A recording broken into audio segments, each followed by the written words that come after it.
Hi everyone, ఈ వీడియోలో మీకు నేను చేసిన ప్రాన్ కర్రీ రెసిపీ చూపిస్తాను.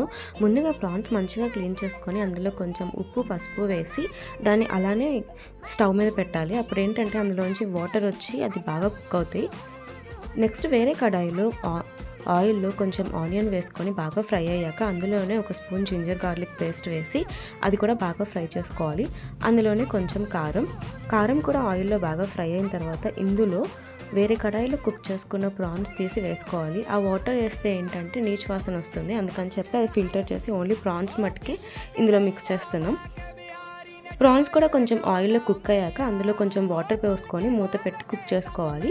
ఇలాగ మంచిగా గ్రేవీ ఫామ్ అయ్యి బాగా కుక్ అయిన తర్వాత ఇందులోనే హోమ్మేడ్ గరం మసాలా వేసుకోవాలి. ఇందులోనే కొంచెం కొత్తిమీర వేసి గిన్నె పైన ఇలా మూత పెట్టి మూత మీద వాటర్ పోసి కుక్ చేస్తే ఏంటంటే బాగా కుక్ అవుతుంది కర్రీ. ఇది మా అమ్మ రెసిపీ. నచ్చితే లైక్ చేయండి and please subscribe to our channel.